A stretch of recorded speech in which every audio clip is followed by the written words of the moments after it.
So many of the rhythms that you hear are either made with drums or are emphasized with drums. So my next question is, how many of you had a drum line in your high school? Cool. Were any of you guys on it? Really? That's cool. Okay, well, I was on the drum line in my high school as well, and I have been drumming now for 7 years. And through, on the line and stuff, we played a lot of cadences and sprees, which are just basically the drums getting together and kind of showing what they have and grooving together. And sprees are like a way of warming up with throwing all the notes you can play in one good warm-up. And we also did a lot of auxiliary claves, cymbals, just jam sessions.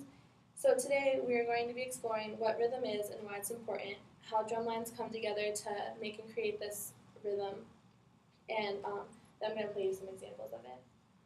So before we look at rhythms within the drum line, what exactly is rhythm? You hear rhythm everywhere, whether it's rain falling on the roof, or balls bouncing, or obviously drums drumming. And the dictionary definition of rhythm from dictionary.com is movement or procedure with uniform or pattern reoccurrence of a beat or accent. And specifically to music, it's the pattern of regular or irregular pulses caused in music by the occurrence of strong or weak harmonic and melodic beats.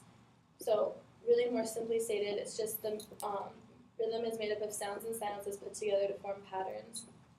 And now the definition is somewhat clear. Why is it important? Rhythms keep music going. It makes it thrive and just really pushes it. And interestingly enough, it also keeps our brains functioning. Our brains have a lot of rhythms and patterns that it goes through every day as performing jobs. And in a Stanford medical study, it found that our brains pay close attention to rhythms and breaks in music and it helps our brains engage in the rhythms of everyday life. So it sounds pretty important to me. So now that we've looked at the importance and effects of rhythm, let's talk about how it's made within the drum line. So for those of you who don't know, there's three drums, different types of drums on a drum line. There's the snares, which are the drums with one head that with the marching drums, they're like that big. And they're usually the majority of the line, and they play a lot of the rhythms, and you can really hear them the most. And then you have the tenors, or the quads that are called, and they're the four drums that are out here. And they basically play everything that the snares play, but on four different drums, and they have more of a melody because each different drum is tuned. And then you have the bass line, which plays everything that the quads and snares play, but split between 3 to 5 people.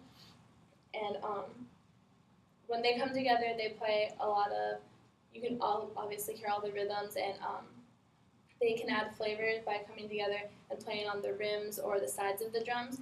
And auxiliary percussion also adds a lot of this flavor.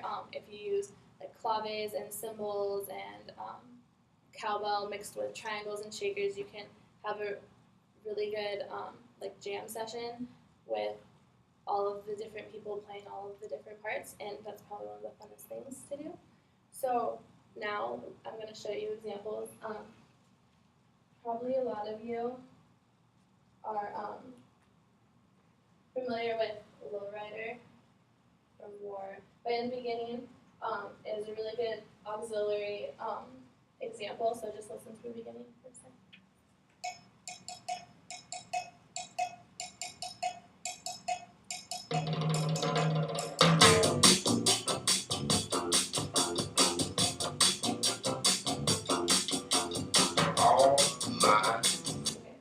So a lot of that was what you hear in when auxiliary players come together and play, and that was a lot of rhythm that keeps the music thriving and going.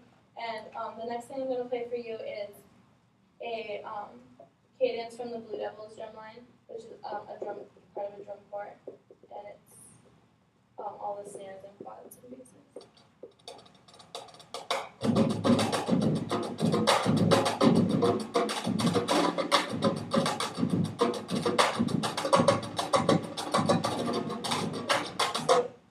Cadences like that, so keep music going as well. And so congratulations, you've just completed a tour of rhythm through the eyes of a drummer, and I hope you come away learning what rhythm is and what it has to do with music.